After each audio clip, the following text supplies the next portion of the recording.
I'm about ready to go home. That's one of the best mission stories I've ever heard in my life.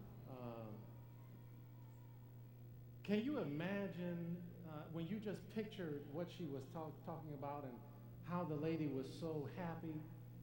Can you imagine that Jesus actually went through entire villages and everyone had that experience? They were just in awe that someone could turn their lives around like that. And it's such a privilege for us to be a part of the Christ's body. But we're going to talk about our lesson today. What a wonderful, wonderful mission story. Can I take you back to Atlanta for a week? For those of you who don't know, my name is Curtis Hall. I'm from the best church in our denomination, the Atlanta Berean Church. And I'm here today to share a little bit about Sabbath School, and we're going to have a great workshop for our Sabbath School people this afternoon. But we're going to talk today about a subject that culminates 13 weeks of lessons.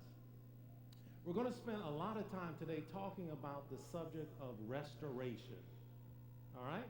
Now, I always like to make sure that we're on the same page, and I'll need some assistance. So when you raise your hand, somebody will bring a mic to you. So Cheryl, if you can have some people ready. When you hear the word restore, what comes to your mind? What does the word restore mean to you? Anyone? I think you can shout it out. I'll hear you. Restore means to bring back. Bring back, you say it means to repair. All right, what else does the word restore mean to you? To revive? Okay, so if something is restored, it's revived. Born again. Okay, I like that. All right, someone else. What does the word restore mean to you? Anyone? If you raise your hand, I'll know where it's coming from. Yes, ma'am, in the back there. Restocking your shelves when you run out. That's restoring. Run out of groceries, go to the store, now you're restored, right? Yes, ma'am, I saw your hand up. Okay, so you didn't hear what she said. She said to restore means to return to its original state. Now, we all agree with that, right? Did I miss anybody? Now, we're going to see how this applies to this week's lesson. The memory text that we're going to read together, and if you don't have a Bible, just scoot next to someone who has one. Oh, let me give you the ground rules first. I always give my ground rules.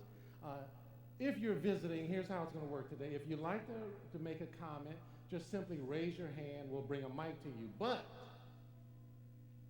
we only want your concise and on-the-topic comment, okay? So keep it short because we got a lot of stuff to cover. We are going to run out of time, I guarantee it. Okay, so we're going to read together 2 Peter chapter 3. Now, 2 Peter is found in what part of the Bible? Old or New Testament? It comes after what book of the Bible? She said it came after 1 Peter. Okay, I guess that's right. Okay. It comes after James. All right, so here we are. We're in 2 Peter chapter 3. Now, we're going to, the memory text was verse 13. We're going to read together verses 10 through 14, and we are going to read it together. That's okay. How did I say we're going to read it? Together. Oh, I don't think this side over here wasn't paying attention yet. Now, how are we going to read these texts? What text are we going to read together? 2 Peter 3. Oh, I said more than verse 13. What did I say? Okay, I'm testing everybody today. All right, we're going to read this together. We're going to start at 2 Peter chapter 3 and verse 10. It doesn't matter if you have a different version. It all blend together wonderfully. Let's start at verse 10. But the day of the Lord will come.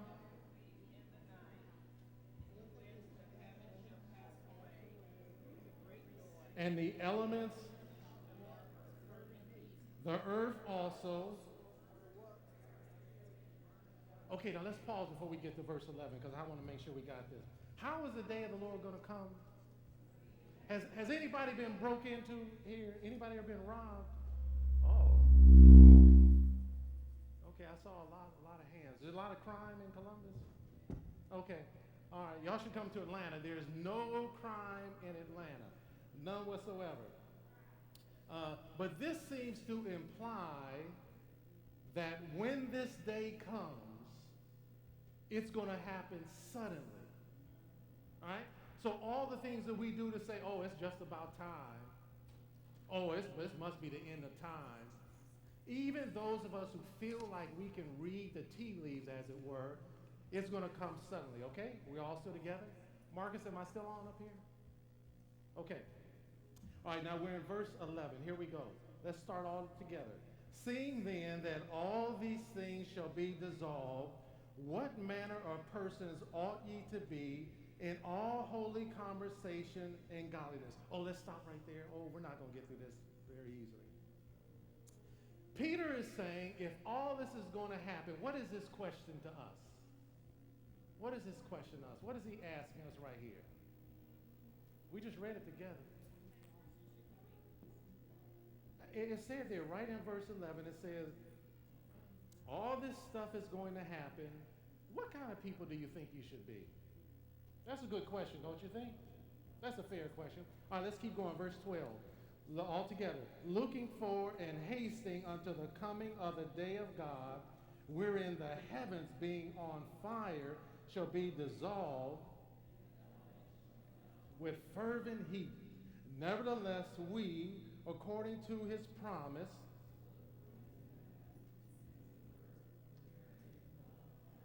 all right, verse 14. Wherefore, beloved, seeing that ye look for such things, be diligent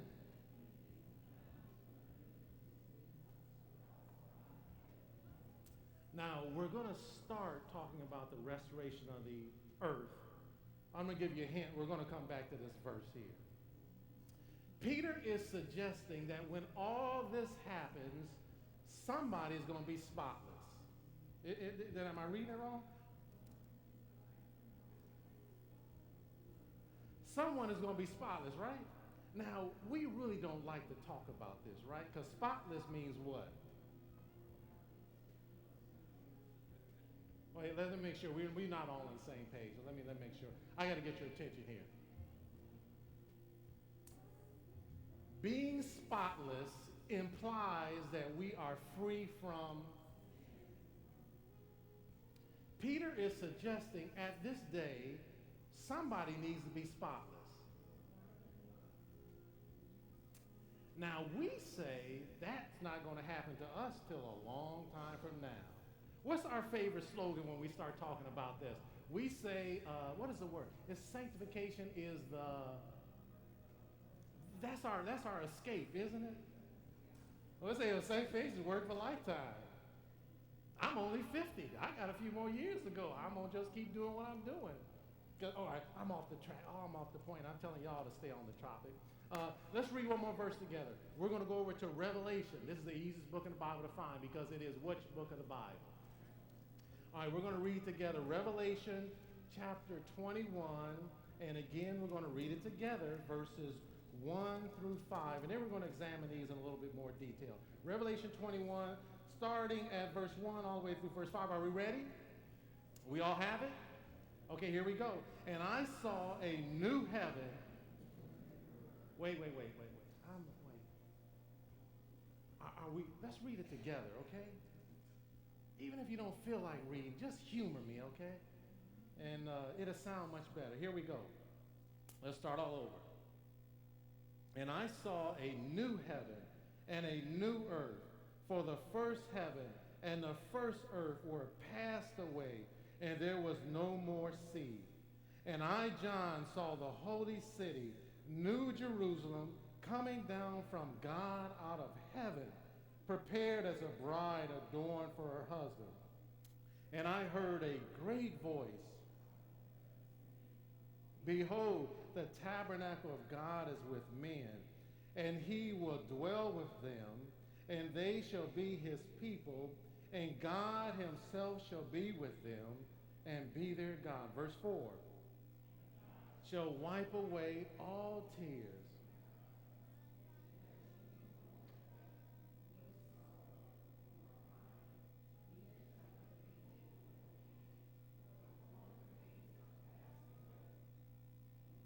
Verse 5, And he that sat upon the throne said,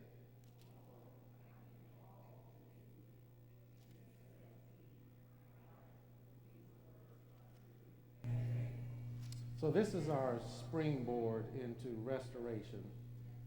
What do we see in just the verses we just read, before we go back to Peter, about what God is going to restore? What do we see there? Look carefully. Look at some of those verses.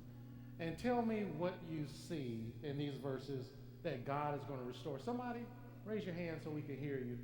Yes, ma'am, right here. There's a mic coming to you. I hear a little echo. Go ahead, ma'am. Yes. New heavens and a new earth.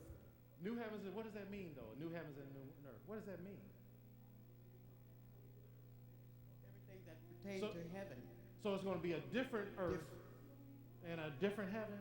It'll be the same earth and the same heaven, I think, but it's going to be new. It's not going to be like it is now. All right, I like that. Someone else, what does that mean? There's a hand in the back? Yes, ma'am.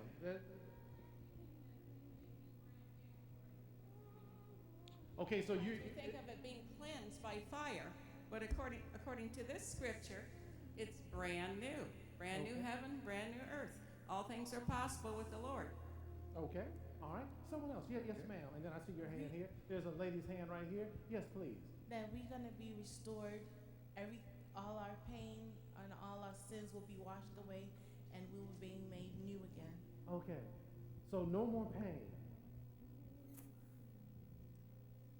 That's a big one. Before I get to you, that's a big one. Isn't that a big one? A good portion of our lives is dealing with pain. Isn't that true? I'm telling the truth, Rob. There's so many different pains. Some people are dealing with the pain of bad health. A good portion of their life. Either they are in bad health or loved one. That's painful. Then there are those that are dealing with the pain of bad relationships. They just knew the marriage was going to work. They just knew this was the one, my soulmate. And then years later, they're dealing with the pain that wasn't so. And then another more tragic pain is we've been together all these years, and for some reason, God allowed that person to pass. That's painful, isn't it? A lot of our life is spent on how to avoid pain, right? That's why I want a bunch of money. Because if I can get a bunch of money, I can avoid a lot of pain, right? I mean, in theory. In theory, right? Theory, Al. Because the more money I get, I don't have to worry about the bill collectors. I don't have to worry about going hungry. I can look and go anywhere I want. That's a good thing to strive for, isn't it? That's a trick question. Don't answer the question. Okay, what else do we see? Man, what do you see about God restoring? You have a mic with you? When God restores, Hold that mic up to you. He's going to put it back the way it was to begin with. Going to put it back the way it was? Yes, restore. Make it new. It's going to be new to us because we're not used to it, but it's going to be put back the way it was originally. All right, I like that. Anyone else? Did you see anything else in those texts about this restoration process? We missed one big point. Did anybody see it? Yes, ma'am. I see your hand. But I just, you scared me. They're quick on the mic, so. Okay, yes. I want to ask a question. After death, Yes. okay, you've got people that are, sorry, but cut all up, and arm over here, Yes. head over there. Yes. Okay, the Lord coming back. Yeah. Who's getting ready to meet him? What's getting ready to meet him? Okay, great. I don't know if you heard her question, but basically, how is God going to put all that back together? How is God going to put all that back together? That's a good question. We're going to go to Corinthians a little later and see that. Yes, excellent question. Yes, ma'am. Well, one of the things that really blew my mind in these first 5 chapters is when it talked about God living with us. Yes. He says, I'm going to be here with you. That's powerful. I mean, I'm going to be able to. In other words, that Eden is really going to be restored because Adam and Eve, before they sinned, had face-to-face communion with God. Yes. Yes. And we're going to be blessed to have that. I'm like, oh, this Love is. that. Excellent. Did I see your hand over here? One of the things we notice in these verses is that God is not going to use a surrogate. You know what I'm talking about? It doesn't imply that he's going to use a representative to do this for him. Am I reading it correct? I think my mic went back out, but it should come in okay. It seems to say, I shouldn't say it seems, it clearly says that God himself is going to do this. Oh, I need God to do some stuff for me all the time. Man, half my life I'm praying, God, do something for me. It says right here he's going to do that. Okay, so now we have let me make sure I'm on track here. Now in verse 4, which we were talking about, and God shall wipe away all tears. I want to ask a very difficult question. I want to know whose tears is God wiping away? I heard somebody say ours. Mine. Okay, so let me see how you determine the hour. Am I being talked about in these verses because I am a member of this church? I got to figure out where the R came from. You said hour, and I'm figuring I'm in this group, so the hour is this group. I see your hand in the back, sir. Whose tears are going to be wiped away? Yes, sir, please. It's the saints. The saved. Yeah, the saints are the ones. Oh, you got to give me some Redeemed. more than that. That's too easy. The redeemed. Yes, please. He says that there will be no more weeping, there will be no more crying, there will be no more pain, suffering. So when he says that all that will follow him will take up his cross, he's talking about anybody that suffered or endured any pain, persecution, trials, anything, and believing in him, those are the ones that will no longer have to worry about crying anymore. You see, I'm a little distracted a second. Trying to eliminate that hum that's going on. And say your point again. Maybe I can answer it. No, just play. I was saying that the Lord says that we will not cry anymore or anything for those who took up the cross, those who endured trials, tribulations, and suffered on his behalf or believing in him as they went through. Those are the ones whose tears he's going to be wiping away. Okay, so if I have trials and suffering, I'm included in the hour that follow him. So if I follow him, you mean here's what I want to do. I want us to go a little bit below the surface. When you tell me I should follow him, I need to know what that means. Are you saying that I should just be in church every Sabbath? I should be, how about this? That I should be a good moral person. How about this? That I should be a kind person.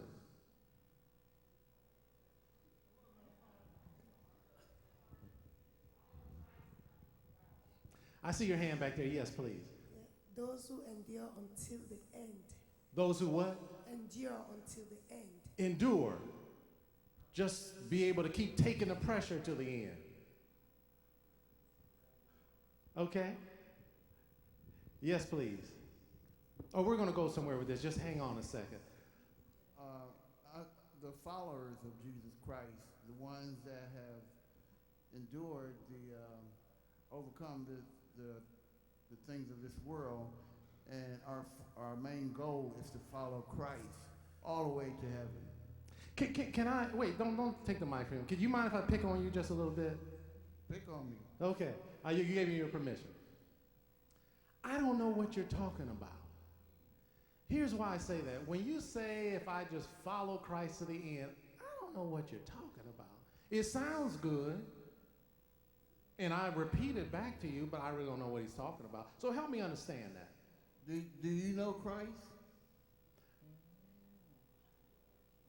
We're going to have some trouble here. Question for a question. Let me answer this way. There was a text in the Bible, I don't know if somebody can help me find it, where it said, not everyone who says to me, Lord, Lord. Does anybody know where that's found? I need a Bible scholar. Help me find that. I bet you know where that is too. We know what that text says. We can tell you what it says. Yes. Unless you feed the hungry and visit the sick and those in prison, then you're not a follower. It's what he essentially is saying. Oh, that's true. In that story. Okay. And so that's the stipulation. You got to do some practical works related to being a follower of Christ, because that's what he did. Okay. And I think we all would agree that is a part of what it's all about. But there are those who don't even claim to follow Jesus that probably put us to shame in good works. I mean, they're out there every day in the trenches. They don't even claim Christianity, but something within them responds to the need of humanity. So yes, that is a part of it. But I see your hand there, and I see your hand in the back. Sir, yes, please. We in and of ourselves, we can't do anything. So it's only the Holy Spirit that we have to plead and agonize with to help us to do anything good. Okay. And then the next thing is, it's not only, when it says all tears, Christ that cries for us too. Okay. And so his tears will be eliminated too. Okay. All right. So that's it. Yes, please, sir. Yeah, I was trying to say is like you just brought up, not everyone that called me Lord, Lord will be saved. Yes. But those that keep my commandments. Yes. Okay. Where was that found? Did somebody find that for us yet? One of these Bible scholars, where's that found at? Not everyone that says, Lord, Lord. And did you have a comment, ma'am? Yes, I did. Okay. You were asking who were the followers of Christ. Now, Pastor Burden has given me a phrase that really means something to me. Okay. That you trust him when you can't trace him. And when you have problems and burdens that you're going through, Yeah. and even though you're suffering pain and agony and worry and doubt, you know that there's only one person who can take care of it. Eventually, he's going to take away those tears. And there's a text somewhere that says he takes our tears in a bottle. And that's what gives me hope. Okay. That he is going to take, so those are the ones who are truly following him, not just coming to Sabbath school in church and studying your Sabbath school lesson, because I realize I do all those things, Okay. but I still didn't have that close. So it's those who trust him all the time. All right, and we're going to, did we find the text? Where is Matthew, it? Matthew where? 7:21. We're going to turn there first, and I want to read that. Matthew 7 what? 7:21. Oh, this is a good one. Oh, this is a good one. Can somebody read for me? Can I get a volunteer to read? If you raise your hand, we'll get a mic to you. Right over there, the lady in the, yes. If you could read 7:21, and if you could read all the way through verse 23, and then I want to read a few verses. All right, go right ahead. Not everyone that saith unto me, Lord, Lord, shall enter into the kingdom of heaven, but he that doeth the will of my Father which is in heaven. Many will say to me in that day, Lord, Lord, have we not prophesied in thy name? And in thy name have cast out devils? And in thy name done many wonderful works? And then will I profess unto them, I never knew you. Depart from me, ye that work iniquity. I'm troubled by these verses. These verses are talking about professed followers of Jesus. It's not even talking about the wicked. These verses are talking about people that said, we prophesied in your name. We laid hands on folks and got results. How in the world are you going to tell us you don't even know us? Come on. This is troubling to me. Yes, ma'am, in the back there, yes. My thought is that it's those who, the followers, or those who have washed their robes in the blood of the Lamb, those who have submitted totally to Christ, because there are people who can do a lot, but it's through their own works. But when the Holy Spirit consumes us and transforms us, and we do and say out of that power, those are the followers, those are the ones that we're talking about, in my estimation. Oh, I like that. Let's turn to the book of Luke. I want to read something quickly. Quickly, yes, please. I believe that God questions even the motives behind what we do. We may do all the right things, but then what does our mind and heart really feel about that? Are we doing them because we want to please God, if we want to exhibit that love that he says that we have, that he has put in us? Yes. Or are we doing it for some other reason? So he does question the motives, the reasons why we do what we do. And let me just say, in the defense of those who are like me, there are some times that I do some things out of the wrong motives. I'll just be honest. I don't mean no harm, but that's the way I'm wired. I believe that God is going to work that out. I believe he can fix even that in my life, that even the things that I do from the wrong motives, he will get me to the place where I do it out of the right motives. I just want you to keep doing some good stuff, though, even if we suspect about your motives. Okay, all right, let's look at I want to just comment on what she said. Luke 18, we're in Luke 18, and I'm gonna need another reader for me. In Luke 18, let's see here. Luke is my favorite author of the Bible. I like the way he puts things. Well, we got a lot of stuff. Who read? I need a good reader. Can I get a volunteer? I thought I saw your hand, Alan. Pastor Baldwin is going to be our reader right now. We are in Luke 18. And Pastor Baldwin, if you could read verses 9 through 14 for us. Are we all together? We're in what book of the Bible? And what verse are we going to start in? Okay, Pastor, go right ahead. This is a slightly different version, but it says, also he spoke this parable to some who trusted in themselves that they were righteous and despised others. Two men went up to the temple to pray, one a Pharisee, the other a tax collector. The Pharisee stood and prayed thus with himself, God, I thank you that I'm not like other men, extortioners, unjust, adulterers, and even as this tax collector. I fast twice a week. I give tithes of all that I possess. And the tax collector, standing afar off, would not so much as raise his eyes to heaven, but beat his breast, saying, God, be merciful to me, a sinner. I tell you, this man went down to his house justified rather than the other. For everyone who exalts himself will be humbled, and he who humbles himself will be exalted. What a fascinating story. I know we read it 1,000 times, but if you look at it in context, this man wasn't saying this to himself. He was saying it out loud. I'm glad I'm not like this guy. That's pretty bold, okay? Normally we think it, but he said it and was proud about it as he listed his checklist of all the things that one should do to be saved.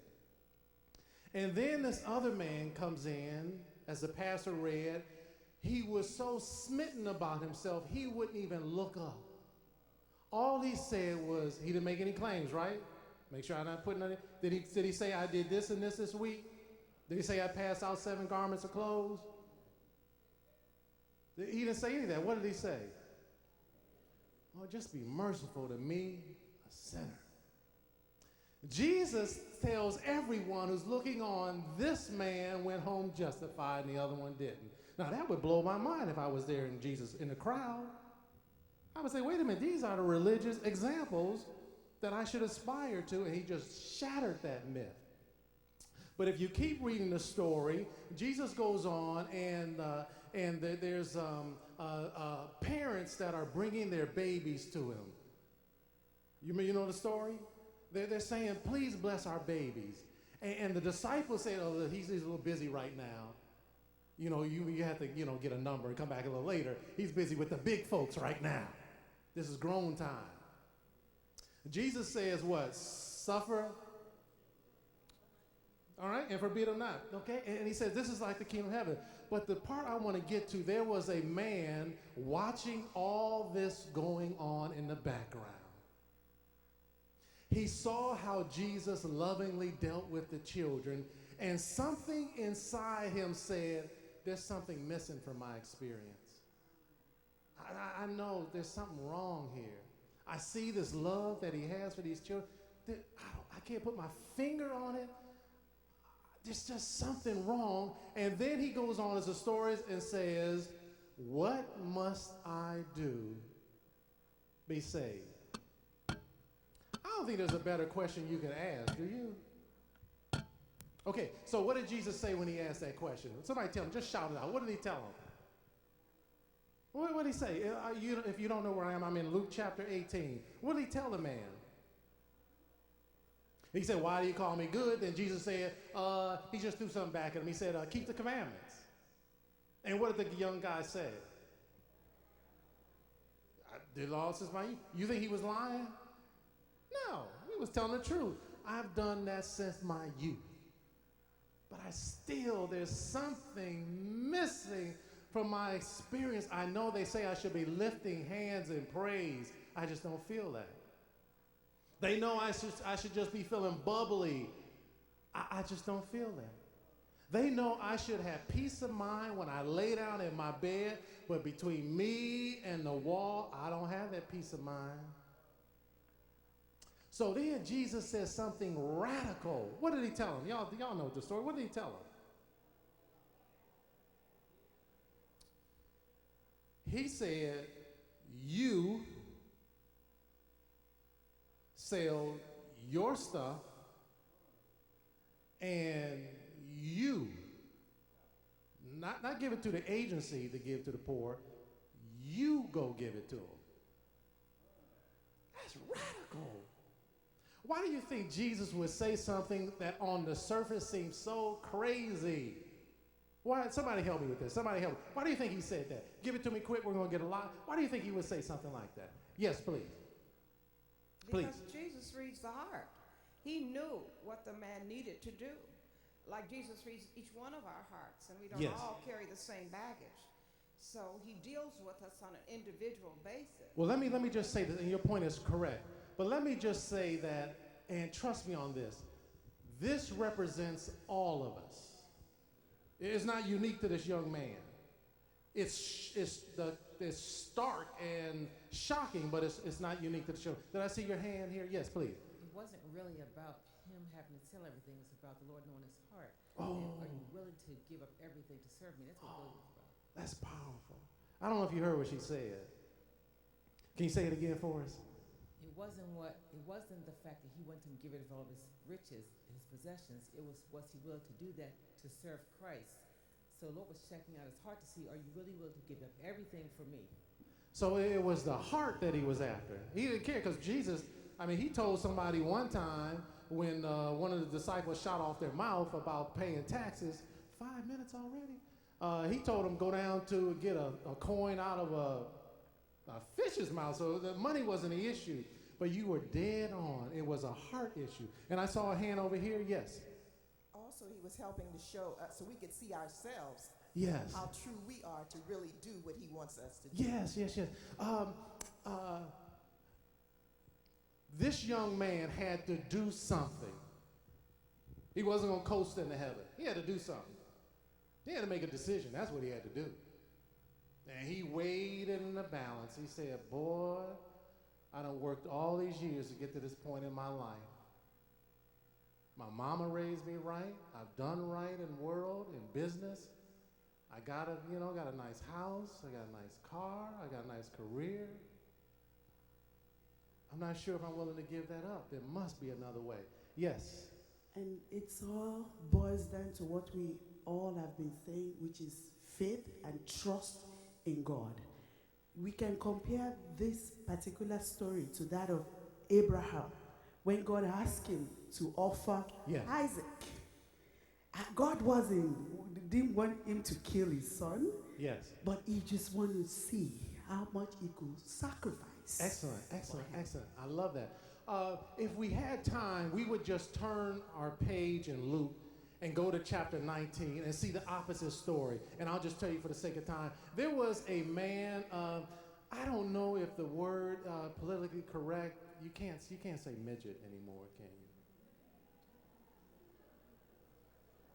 He was height challenged. The Bible said it in a kind way. He was so short that he climbed up in a tree to see Jesus because he knew he couldn't see him through the crowd.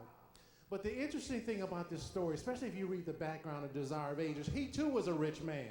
He was a tax collector and he was hated by his people. That was like a sellout. You just a sellout uncle. Leave that for your imagination.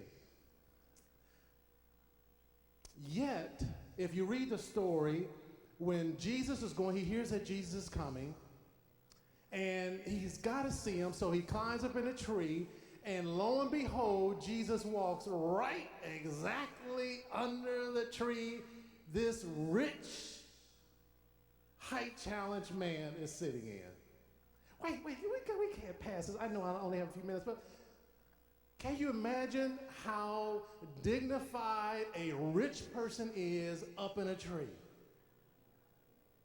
You don't do that when you're rich. The man climbed up in a tree, and when Jesus walked under, he said, oh.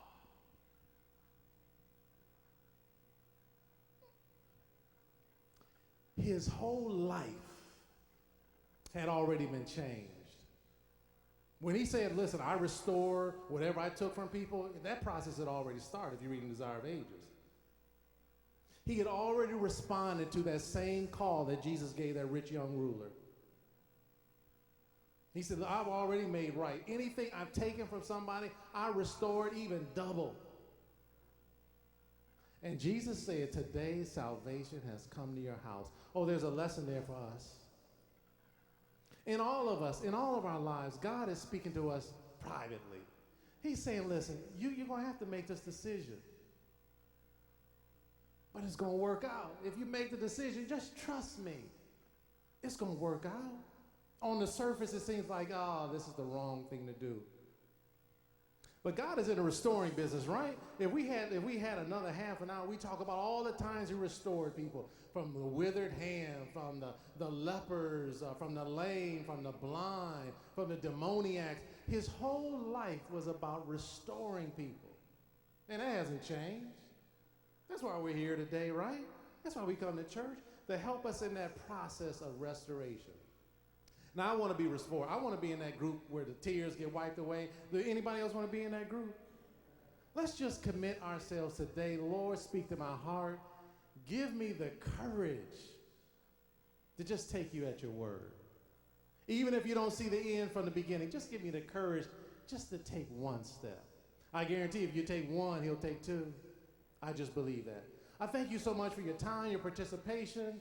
I like Columbus. I might have to come back here sometime. When does it get warm here in Columbus? Does it get warm? In July. Oh, I'll be back in July then. I won't come back before July. All right, I'm going to turn it back over to Sister Cheryl. I'm turning it back over to you now. Or someone.